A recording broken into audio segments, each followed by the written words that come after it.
Okay, so good morning everyone. It's your today's topic, which is chapter 5, a musical instrument, and it is a poem. A musical instrument, chapter 5, and page number 43. So let's start our topic.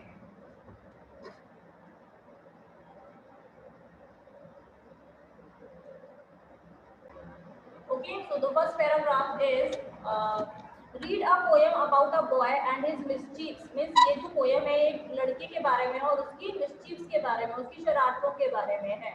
What was he doing? The great god Pan.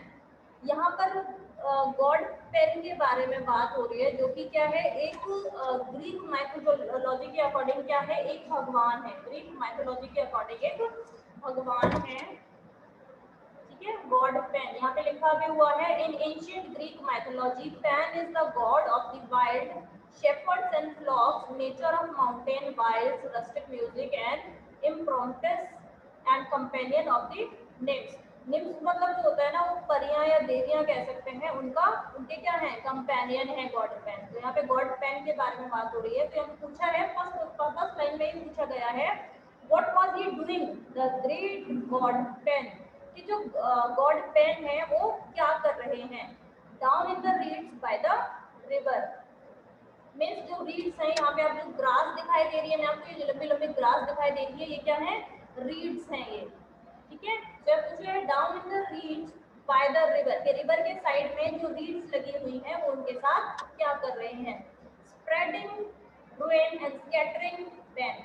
वो क्या कर रहे हैं, उन्हें उखाड़ रहे हैं. उन रीड्स को क्या है, बर्बाद कर रहे हैं, उन्हें उखाड़ रहे हैं.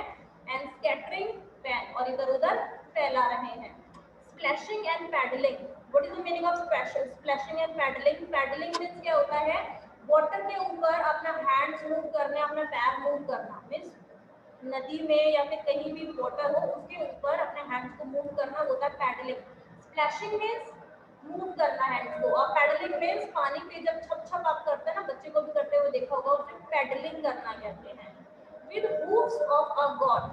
ठीक है, तो यहाँ पे हूव्स क्यों लिखा है भाई, गॉड पेन है, अब ह्यूमन होंगे वो, तो हूव्स क्यों लिखा है. हूव्स जो होते हैं वो किसी जानवर जो होते हैं उनके पैरों को हूव्स बोला जाता है. उनके पैरों कह लो या हाथ कह लो, उनके जो पैरों का जो नीचे का पोर्शन है उसे हूव्स बोला जाता है. तो हूव्स ऑफ अ गॉड. तो यहाँ पे बोल रखा है कि जो गॉड पेन है वो अपने हूव्स के साथ, मीन्स जो हाथों का जानवर का पोर्शन होता है, गॉड के पैरों का जो पोर्शन है वो उससे स्प्लैश कर रहे हैं और उससे वो पैडलिंग कर रहे हैं. And breaking the golden lilies afloat. और जो वहाँ पे लिलीज हैं, जो फ्लावर्स लगे हुए हैं, उन्हें ब्रेक कर रहे हैं, उन्हें तोड़ रहे हैं. With the dragon fly on the river. किसको बर्बाद कर रहे हैं, किसको खराब कर रहे हैं, ड्रैगन फ्लाई जो है, जो रीड्स पर बैठी हुई हैं उन्हें. तो यहाँ पे बात हुई है किसके बारे में, ग्रेट गॉड पेन के बारे में बताया है कि वो वहां पर क्या कर रहे हैं. ओके, ही टोर आउट. टोर मीन्स होता है कि फाड़ना, कुछ उखाड़ना. टीर का मीनिंग, टोर का मीनिंग, टीयर का मीनिंग होता है, तो उसकी सेकंड फॉर्म टोर हो गई. ही टोर आउट अ रीड. उसने क्या किया, रीड को उखाड़ा. किसने, द ग्रेट गॉड पेन ने. From the deep cool bed of the river. कहाँ से, जो रिवर बह रही है, वहां पर जो नदी बह रही है उसके ठंडे ठंडे पानी के पास से. The लिम्पिड water. लिम्पिड मीन्स मीनिंग है वो जो है क्लियर वाटर. वाटर टर्बिडली रैन. ठीक है, यहाँ पे लिम्पिड का मीनिंग है क्लियर और टर्बिडली का मीनिंग है मडी. ठीक है, टर्बिडली जो मीनिंग है उसका मीनिंग है मडी. ओके, तो जैसे ही उन्होंने नदी के पास से रीड्स को उखाड़ा है, तो वहां पर जो नदी का बहता हुआ क्लियर पानी है, लिम्पिड वाटर है, वो कैसा हो गया है, मडी हो गया है. पानी बिल्कुल मिट्टी मिट्टी पानी में हो गई है, क्योंकि उन्होंने वहां से रीड्स को उखाड़ा है. And the broken lilies a dying lay. और वहां से जो लिलीज टूटी हैं, जो फ्लावर्स जो टूटे हैं, वो क्या है, पानी के ऊपर तैर रहे हैं, वो बर्बाद हो गए हैं, वो खराब हो चुके हैं. And the dragonfly had fled away ere he brought it out of the river. तो यहाँ पे क्या है कि ड्रैगन फ्लाई जो है वो भी पानी के ऊपर बह रही है और रिवर जो है वो खराब हो चुकी है. Okay, high on the shore. shore set the great god Pan while turbidly flowed the river. Turbidly means मैंने आपको बताया muddy.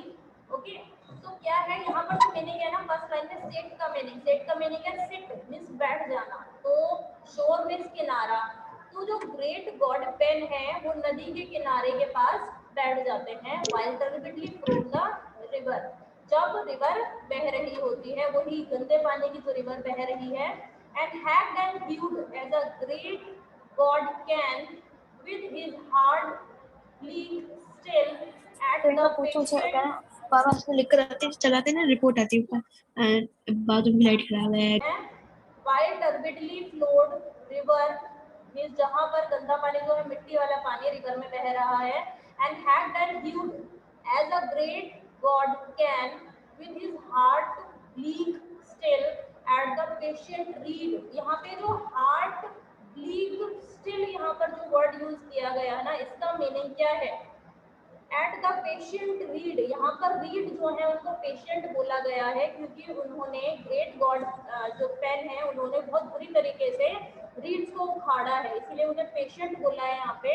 एंड हार्ड, यहाँ पे जो मीनिंग है ना, हार्ड का मीनिंग है हार्ट मीन्स दिल, और ब्लैक मीन्स काला, स्टील मतलब जो कठोर जो धातु होती है, जो मेटल है, उसको बोला है। तो उनका दिल इतना ज्यादा कठोर हो जाता है एक स्टील की तरह कि वो इतनी बुरी तरीके से रीड्स को उखाड़ते हैं कि रीड्स को बहुत ज्यादा नुकसान होता है, इसलिए रीड्स को यहाँ पर पेशेंट बोला है। Till there was not a sign of a leaf indeed, leaf means यहाँ पर जो लीफ का मीनिंग होगा वो लाइफ होगा, to prove it fresh from the river, कि वहां पर रीड्स में अब कोई लाइफ बाकी नहीं रह गई है, वहां अब कोई भी फ्रेशनेस बाकी नहीं है रिवर के पास, क्योंकि ग्रेट गॉड पैन ने उन रीड्स को बहुत बुरी तरीके से रुइन किया है, बर्बाद किया है, वहां से उखाड़ा है। Next paragraph is fourth. He cut it short.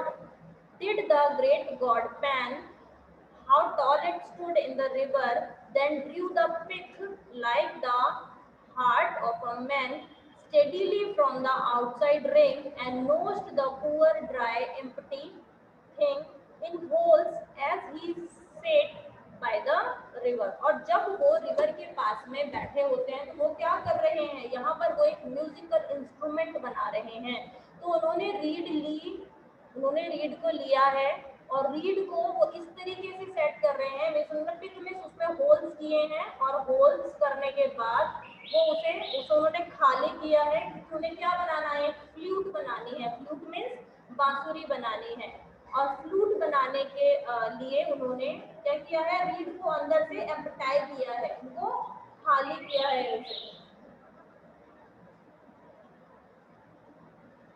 ठीक है, उसको खाली किया है उन्होंने, और in holes as he sat by the river, जब वो कहाँ बैठे हैं, रिवर के पास बैठे हैं। तो यहाँ पर फोर्थ पैराग्राफ में बताया है कि किस तरीके से उन्होंने बांसुरी बनाने के लिए, फ्लूट बनाने के लिए उस रीड को तैयार किया है। Fifth paragraph, this is the way laughed the great god Pan, laughed while he sat by the river। तो यहाँ पर बताया है कि जब ग्रेट गॉड पैन अपने उस फ्लूट को बना लेते हैं तो वो कितने ज्यादा खुश हो जाते हैं, क्योंकि स्टार्टिंग में हमने फर्स्ट पैराग्राफ में देखा कि यहाँ पर फर्स्ट पैराग्राफ में, सेकंड पैराग्राफ में बहुत ज्यादा खुश नहीं है क्योंकि उन्होंने रीड्स को इतने बुरे तरीके से उखाड़ा है, तो ये शो करता है कि वो यहाँ पर खुश नहीं है, लेकिन फिफ्थ पैराग्राफ में वो बहुत ज्यादा खुश हो जाते हैं जब वो अपने फ्लूट बना लेते हैं। The only way since gods began to make sweet music they could succeed, और वो क्या चाहते थे, एक सुंदर म्यूजिकल इंस्ट्रूमेंट बनाना चाहते थे और उसे सुंदर म्यूजिक बनाना चाहते थे, और वो क्या हो गए, सक्सेसफुल हो गए हैं, they could succeed। Then dropping his mouth through a hole in the reed he blew in power by the river। और वो क्या करते हैं, अपना माउथ उस उनके होल्स पर रखते हैं और उस बांसुरी को, उस फ्लूट को बजाना शुरू कर देते हैं। He blew in power by the river, और वो रिवर के पास बैठकर वहां पर एक बहुत सुंदर म्यूजिक क्रिएट करते हैं। Sixth paragraph, sweet sweet sweet O Pan piercing sweet by the river, blinding sweet, O great God Pan, the sun on the hill forgot to die, and the lilies revived, and the dragonfly came back to dream on the river. Okay, तो यहाँ पर music Elizabeth क्या कहते हैं, जो यहाँ की poet है वो क्या कहते हैं, स्वीट स्वीट स्वीट, कि उन्होंने जो म्यूजिक क्रिएट किया है वो बहुत ज्यादा क्या है, स्वीट है. Piercing means piercing sweet bye the river.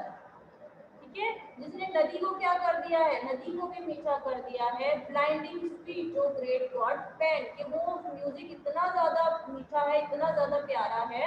The sun on the hill forgot to die. Forgot to die means सूरज उगता है मीन्स लाइफ, एंड सूरज डूबता है ठीक है, उसको क्या कहते हैं, डाई. तो यहाँ पे क्या हुआ है कि सूरज आज डूबा नहीं है. उस म्यूजिक को सुनने के बाद लिलीज है वो दोबारा से रिवाइव हो गई हैं. जो लिलीज टूट गई थी स्टार्टिंग में, फ्लावर जो टूट गए थे, तो दोबारा से रिवाइव हो गए हैं. लिलीज दोबारा से खिल गई हैं. एंड द ड्रैगन फ्लाई, और ड्रैगन फ्लाई क्या है, दोबारा से उनको होश आ गया है, दोबारा से वो कम बैक हो गई हैं अपने सपनों की तरफ, अपने सपनों में. Okay, next is yet half a beast in the great god pan. half a beast means, मैंने अभी स्टार्टिंग में आपको बताया कि जो ग्रेट गॉड पैन है वो हाफ क्या है, हाफ ह्यूमन है, एंड हाफ क्या है, हाफ वो ह्यूमन है और हाफ एनिमल है, हाफ बीस्ट है. तो यहाँ पर ये बोला है yet half a beast is the great god pan to laugh as he sits by the river, making a point out of a man, the true god sigh for the cost and pen, for the reed which grows never more again, as a reed with the reeds in the river. तो यहाँ पे क्या बोला है, यहाँ पे कि जो ग्रेट गॉड पैन है उन्होंने एक इंसान में से, मीन्स अपने आप में से एक बहुत अच्छे पोइट को निकाला. पोइट मतलब जिसने म्यूजिक क्रिएट किया है यहाँ पर. तो ग्रेट गॉड पैन ने ही म्यूजिक क्रिएट किया है. तो यहाँ पे बोला है उन्होंने अपने अंदर से एक पोइट को, एक म्यूजिशियन को निकाला है. ठीक है, फॉर द रीड, कहाँ से, रीड से, सिर्फ एक रीड से, which grows never more again, कि वो दोबारा से वहां पर पैदा नहीं होंगी, दोबारा से नहीं होंगी वहां पे reeds. As a reed with the reeds in the river. Okay, so it is your poem written by Elizabeth Barrett Browning.